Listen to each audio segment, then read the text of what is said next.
Hey guys, welcome back to my YouTube channel, and in this video we're gonna compute the Kruskal-Wallis ANOVA, that is KW ANOVA। Kruskal-Wallis ANOVA को आप KW ANOVA भी कह सकते हैं। ये same एक ANOVA का ही counter part है। ANOVA आपका पैरामेट्रिकल होता है, Kruskal-Wallis ANOVA या KW ANOVA आपका नॉन पैरामेट्रिकल पार्ट होता है। So guys in this video में हम आपकी थ्योरेटिकल पार्ट में बात नहीं करेंगे, हम इसके न्यूमेरिकल पार्ट में बात करेंगे। बेसिकली गाइज हम यहाँ पर इग्नू बुक को कवर कर रहे हैं Kruskal-Wallis ANOVA के। तो ये block 4 chapter 3 of the IGNOU book in this video. So guys अगर अभी तक आपने मेरे चैनल सब्सक्राइब नहीं करा है तो सब्सक्राइब कर लीजिए और बेल आइकन को जरूर दबा दीजिए ताकि आपको फ्यूचर में वीडियो ईजिली से हमारी अवेलेबल हो सकें। सो गाइस शुरू करते हैं बिना किसी देरी के लिए। Let's start how to solve this question.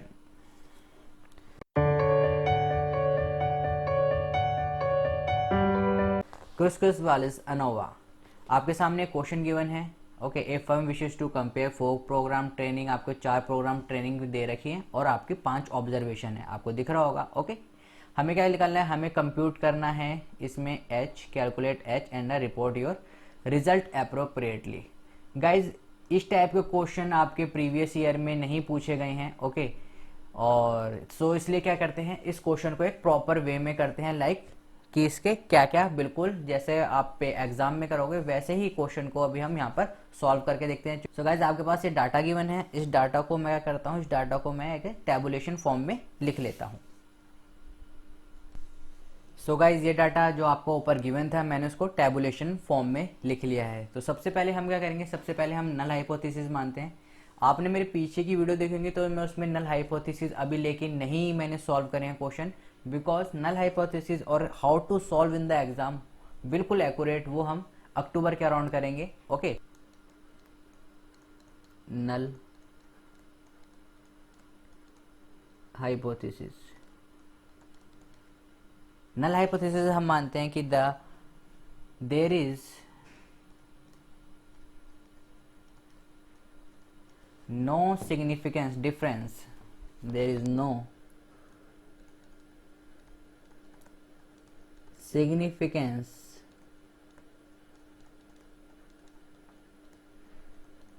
difference in the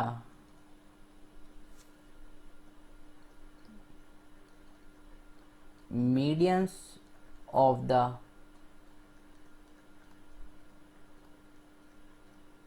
programme. Right, आपके पास कितने गिवन है, 4 प्रोग्राम गिवन है, तो मैं मान लेता हूं इन चारों प्रोग्राम के मीडियंस में कोई भी सिग्निफिकेंस डिफरेंस नहीं है। अल्टरनेटेड हाइपोथेसिस हम मान लेते हैं, ये आपको हो गया alternate hypothesis, this is your null hypothesis. इसे रिप्रेजेंट भी कर देते हैं H0 से और ये आपका H है। ओके, अल्टरनेटिव हाइपोथेसिस क्या होगा, that there is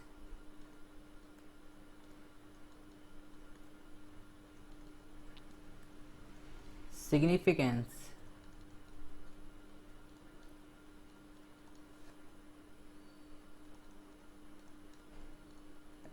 difference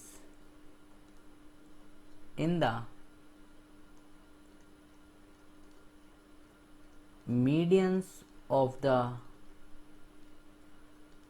program। Okay, so guys इस जो नल हाइपोथेसिस माने इसमें एक वर्ड आपका बहुत इंपॉर्टेंट है, डेट इज मीडियन। ओके, हमेशा याद रखना कि जब आप KW ANOVA करते हैं तो आपका जो नल हाइपोथेसिस है वो कंटेन करेगा मीडियन को। ओके, वेयर एज जब हम ANOVA सॉल्व करते हैं तो वहां पर वो मीन की बात करता है। ओके, हमने नल हाइपोथेसिस मान लिया है और ये हमारा अल्टरनेट हाइपोथेसिस हो गया है। Now step first, how to solve this KW ANOVA। Step first क्या होता है, स्टेप फर्स्ट होगा आपका rank all the number, rank all the number in the entire data set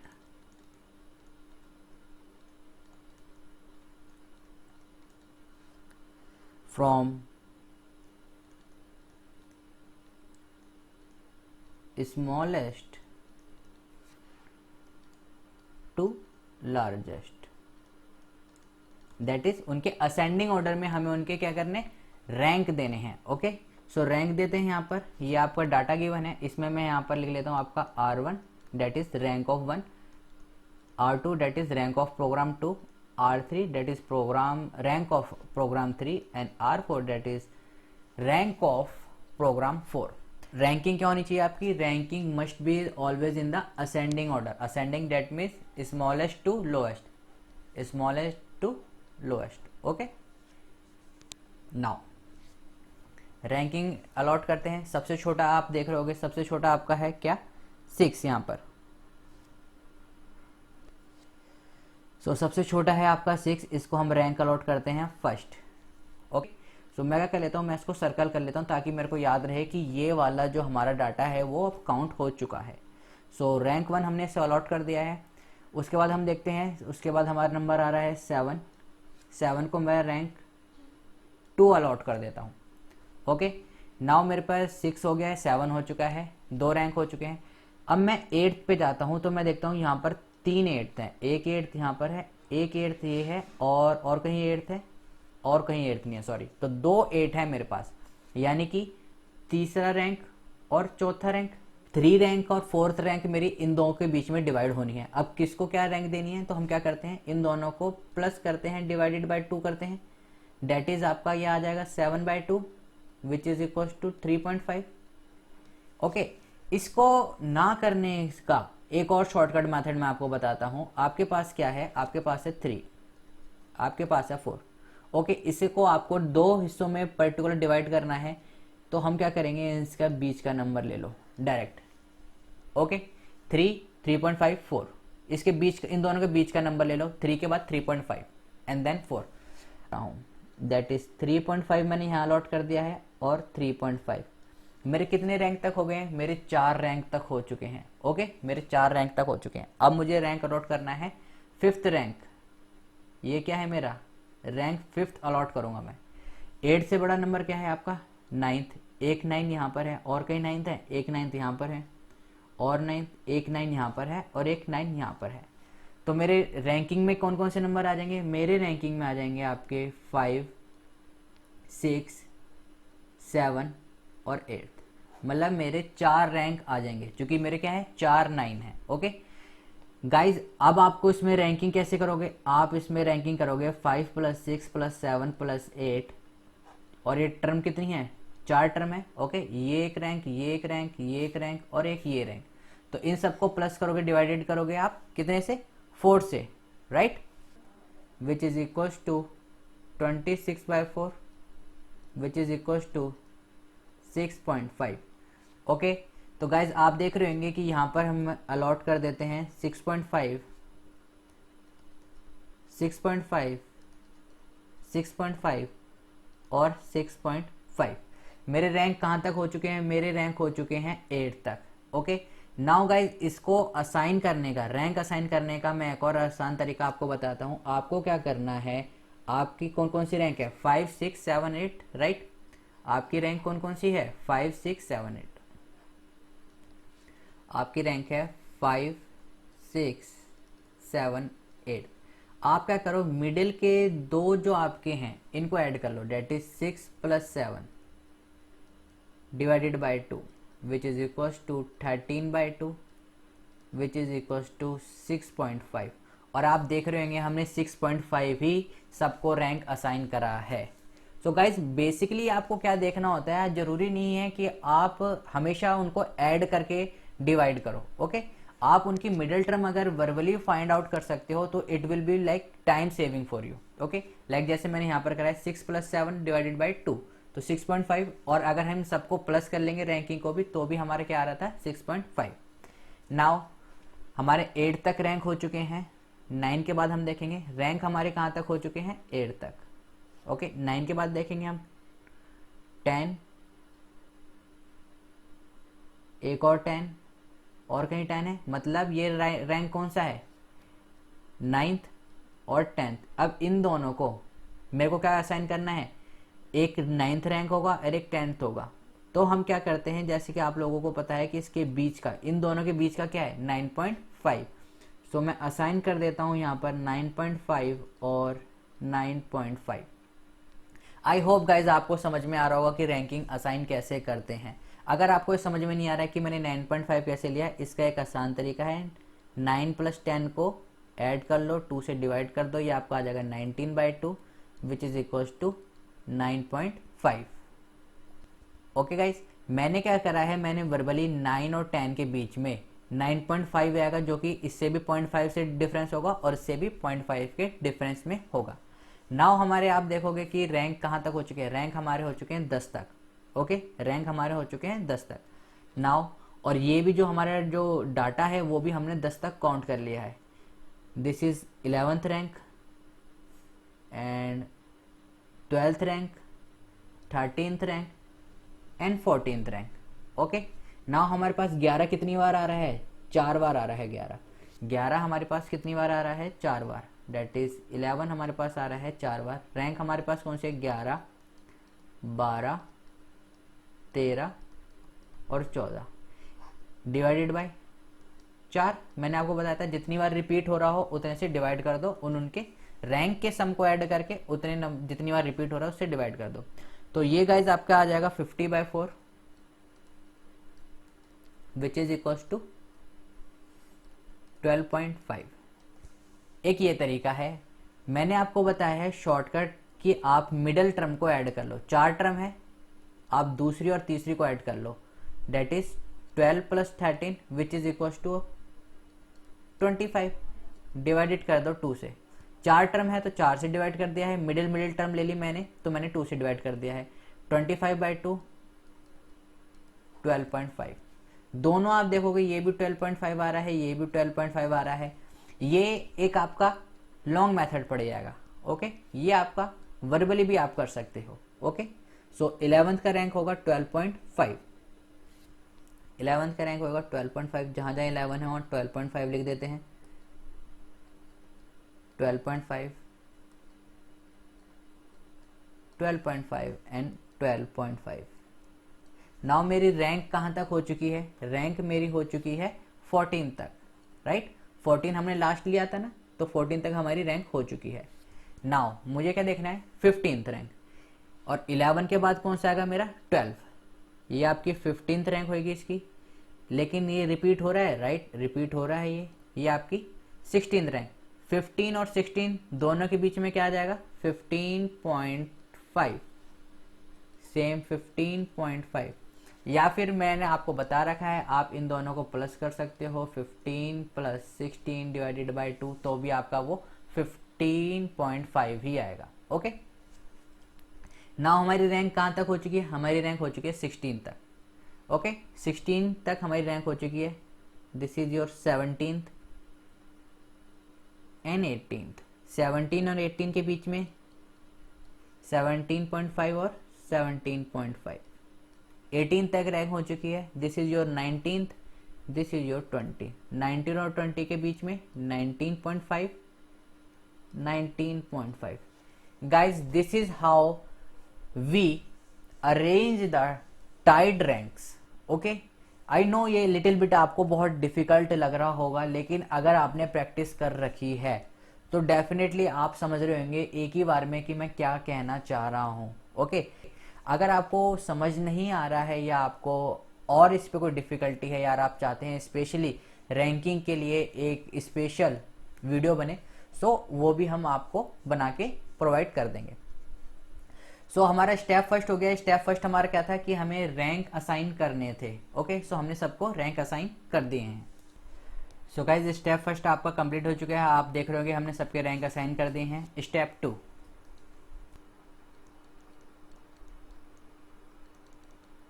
step 2 आपका होता है sum of the rank, that is total the rank of each samples means आपने जो प्रोग्राम्स लिए हैं। Okay, each samples and call those totals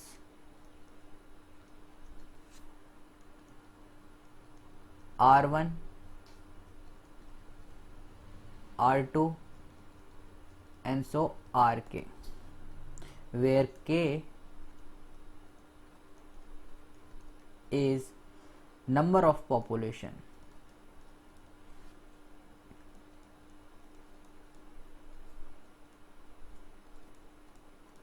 right यहाँ पर हमारे पास कितने सैंपल्स हैं? हमारे पास टोटल है 4 sample, that is R1, R2, R3 and R4, right. So हमने इनका असाइन रैंक पहले ही कर दिया था। ओके, स्टेप 2 में आप क्या करते हैं, इनके रैंक को टोटल करना है हमें, इनका रैंक का total the rank, okay, of each sample. So हम समेशन कर लेते हैं इन सब का, समेशन ऑफ R1,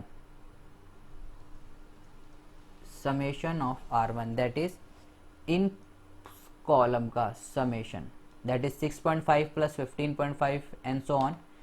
तो समेशन ऑफ R1 आप करते हैं तो आपके पास वैल्यू आ जाएगी 71.5। This is your summation of R1। Same summation of R2, that is your second population, your second sample, that is this column. इस कॉलम का हम समेशन कर लेते हैं। इस कॉलम का समेशन करके हमारे पास वैल्यू आ जाएगी 33। Summation of R3 that is इस column, this one column, that is 15.5 plus 19.5 and so on, it comes out to be 77.5, 77.5. Last summation of R4 same goes for this column also, that is 6.5 plus 3.5 and so on, which comes out to me summation of R4 is equals to 28. So guys हमने summation कर लिया है यहाँ पर ranks का। Now मैं नीचे लिख लेते हैं एक बार कि हमारे पास समेशन ऑफ R1 की कितनी वैल्यू आ रही है, समेशन ऑफ R1 की वैल्यू आ रही है 71.5, 71.5। Summation of R2, summation of R2 की वैल्यू कितनी आ रही है, समेशन ऑफ R2 की वैल्यू आ रही है 33। Summation of R2 is equals to 33। Summation of R3, summation of R3, so summation of R3 की अब हमारे पास वैल्यू आ रही है 77.5, this is 77.5, okay. So summation of R3 is 77.5 and last summation of R4 is equals to 28। This is your step second.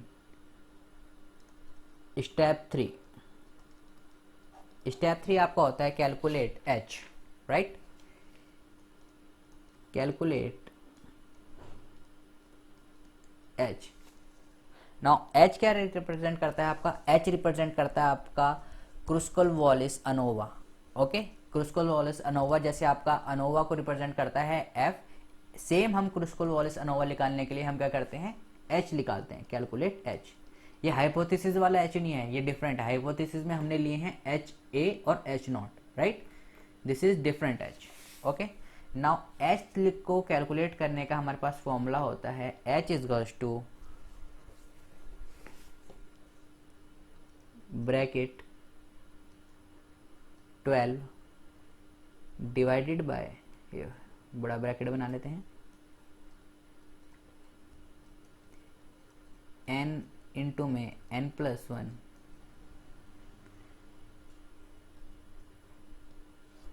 Multiply by summation of R square divided bye n minus 3 into में n+1। This is your formula to find out the value of H, okay. H की value निकालने के लिए आपका ये formula है जो आपको मेन यूज करना है।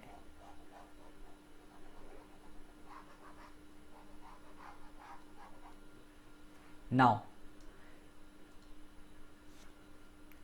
n क्या है आपका, n है जो आपको यहाँ पर ऊपर यूज हो रखा है फॉर्मूले में, that is total number of cases, total number of cases. तो टोटल नंबर ऑफ केसेस कितने हैं इस केस में, इस क्वेश्चन में? अगर आप देखेंगे गाइस तो आपके ये 4 प्रोग्राम है, राइट, 4 प्रोग्राम है और आपके हर प्रोग्राम में केस कितने हैं? ये आपका फर्स्ट केस है, ये सेकंड केस, ये थर्ड केस, ये फोर्थ और ये फिफ्थ।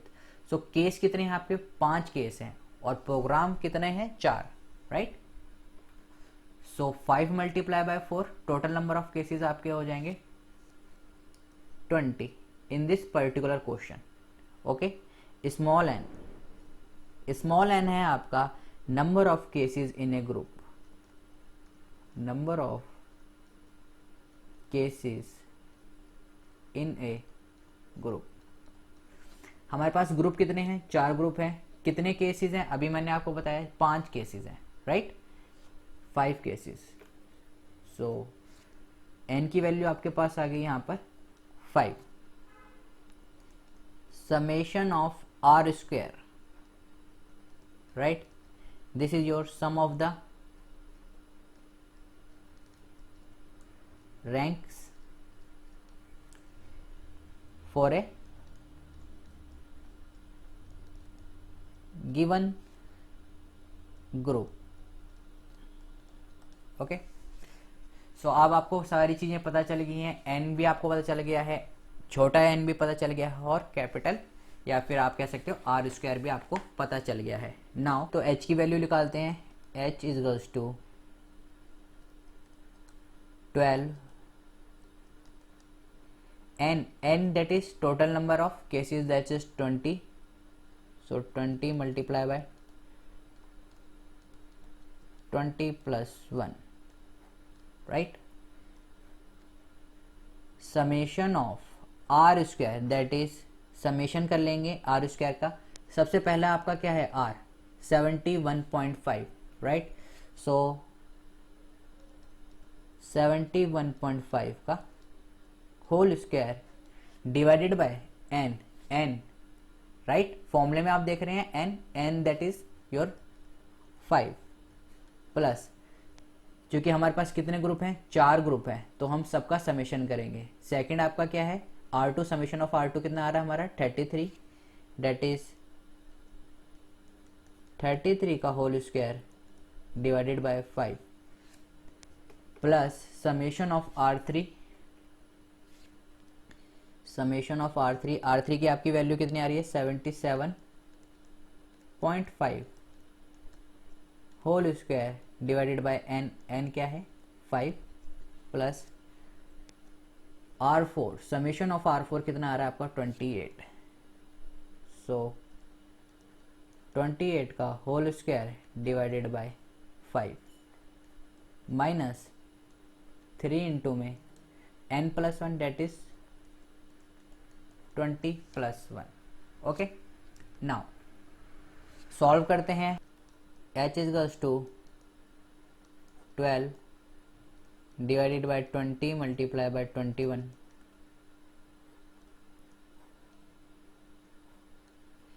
इसको आप सॉल्व करेंगे 71.5 का होल स्क्वायर करके उसके 5 से डिवाइड करेंगे तो आपके पास वैल्यू आ जाएगी 1022.45। नेक्स्ट 33 का होल स्क्वायर करेंगे, 5 से डिवाइड करेंगे तो आपके पास वैल्यू आ जाएगी 217.8 प्लस 77.5 का होल स्क्वायर करेंगे, डिवाइडेड करेंगे 5 से तो आपके पास वैल्यू आ जाएगी 1201.25। सेम 28 का होल स्क्वायर करेंगे, 5 से डिवाइड करेंगे तो आपके पास वैल्यू आ जाएगी 156.8 माइनस 3 इंटू में 21 which is equals to 12 divided by 20 and 21, इसको ऐड कर लेंगे तो आपके पास वैल्यू आ जाएगी 2598.3 माइनस 21 इंटू में 3 डेट इज 63।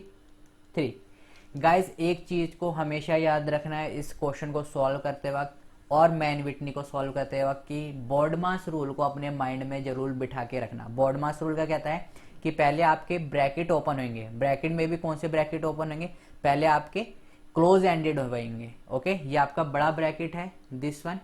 ओके, जो मैंने बाहर लगा रखा है सबसे बाहर, वो आपका क्या है, दिस वन आपका क्या है, ये आपका बड़ा ब्रैकेट है। पहले इन ब्रैकेट का मल्टीप्लाई होगा, देन छोटों का मल्टीप्लाई होगा, that is this one, this is your close bracket या फिर स्मॉल ब्रैकेट। ओके, सो इसको सॉल्व करोगे जब आप, तो आपके पास वैल्यू आ जाएगी 74.23 माइनस 63, आपका इस तरफ है ही है। 74.23 में से 63 को घटाएंगे तो आपके पास वैल्यू आ जाएगी 11.23। सो आपके पास h की वैल्यू आ गई है, h की हमारे पास वैल्यू आ गई है 11.23। This is your value of h, that is you can say Kruskal Wallis ANOVA. तो ये आपके h की वैल्यू आ गई है। Step 4,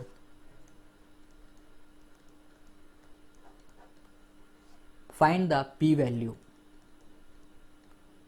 find the p value. p value means, या फिर आप कह सकते हैं क्रिटिकल वैल्यू। जैसा कि आपको पता ही है कि आपको क्रिटिकल वैल्यू हमेशा, अगर कोई क्वेश्चन पूछा गया है तो उसमें 99% आपको क्रिटिकल वैल्यू वो आपको क्वेश्चन में ही गिवन देगा। लेकिन ए रेयर चांसेस, सपोज आपको 1% चांसेस या 0.01% चांसेस कि वो आपको क्रिटिकल वैल्यू की जगह आपको टेबल प्रोवाइड करवा रहा है फॉर योर नॉलेज, या फिर कोई फॉर फर्दर स्टडी आप कर रहे हो तो आपको टेबल देखनी आनी चाहिए, राइट। सो टेबल कैसे देखेंगे हम, इसमें p वैल्यू कैसे निकालेंगे, हमें p वैल्यू निकालनी, इसमें देखते हैं। p वैल्यू के लिए इसके अंदर दो टेबल होती हैं, h टेबल और chi स्क्वायर टेबल। हमें p वैल्यू निकालने के लिए इसमें दो टेबल होती हैं, पहली आपकी होती है h टेबल, सेकंड आपकी होती है chi स्क्वायर टेबल, राइट। ये गाइस जब आपके सैंपल छोटा होता है तो हम h टेबल यूज कर लेते हैं। जैसे जैसे आपके सैंपल का साइज बड़ा होता चले जाता है तब हम chi स्क्वायर टेबल का यूज करते हैं। ओके, व्हेन, मैं यहां पर लिख देता हूं, when the number of sample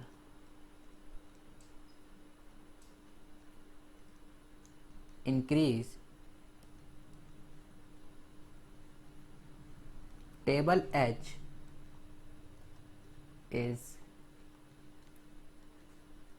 unable to give the critical value. In such case,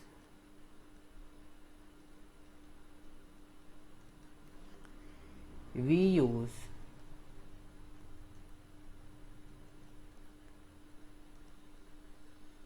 chi square table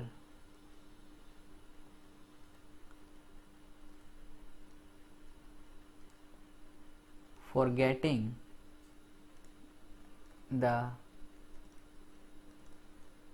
critical value। तो गाइज आप समझ ही रहेंगे कि जैसे जैसे हम सैंपल साइज इंक्रीज होता चला जाता है हम एच टेबल को रिजेक्ट कर देते हैं या फिर एच टेबल नहीं लेते हैं और हम क्या निकालते हैं, chi स्क्वायर टेबल लेते हैं। chi स्क्वायर टेबल निकालने के लिए आपको डिग्री ऑफ फ्रीडम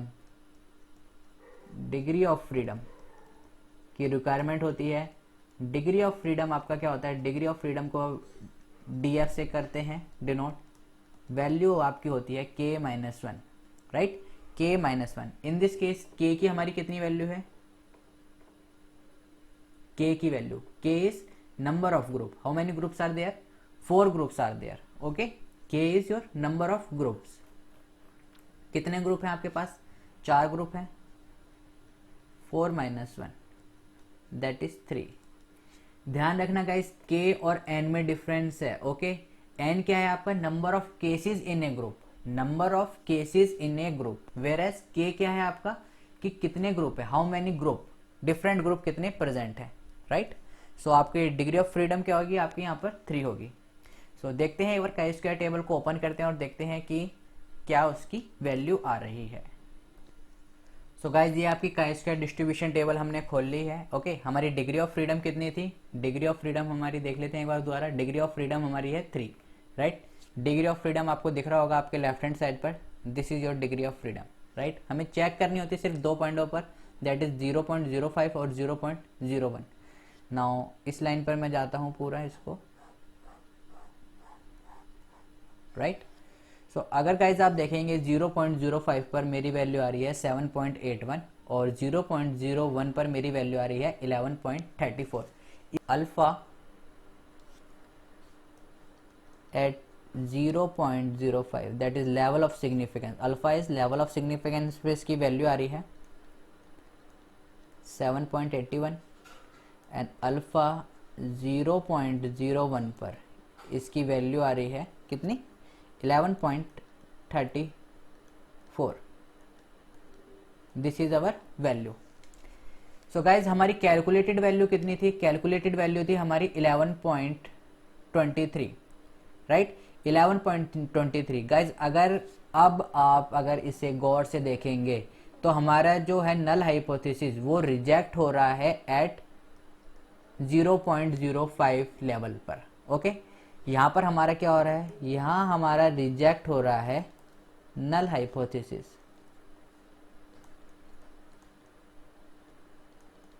ओके।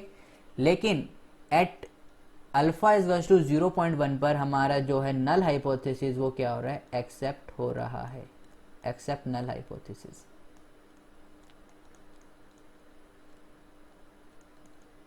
लेकिन अगर आप देखेंगे तो 11.34 में और 11.23 में ज़्यादा फर्क नहीं है। स्टिल वी कैन से कि हमारा नल हाइपोथेसिस एक्सेप्ट हो रहा है। नल हाइपोथेसिस, तो यहाँ हम लिखते हैं कि null hypothesis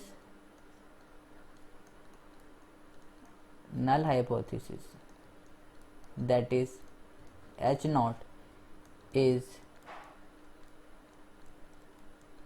accepted at 0.01, okay. Because हमारी क्या है, जो हमारी क्रिटिकल वैल्यू है डेट इज, यहाँ पर थोड़ी जगह नहीं बची है, हमारी जो है कैलकुलेटेड वैल्यू है वो लेस देन है किससे? क्रिटिकल वैल्यू से।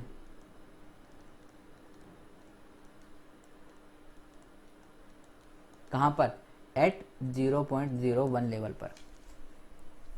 सो गाइज आई होप कि आपको ये वीडियो पसंद आई होगी। अगर ये आपको वीडियो पसंद आई है तो गाइज शेयर करें, लाइक करें, सब्सक्राइब करें और कमेंट करके जरूर बताएं कि आपको किस पोर्शन में डिफ़िकल्टी है, या फिर आप कोई पर्सनल वीडियो चाहते हैं एक पर्टिकुलर पोर्शन के ऊपर।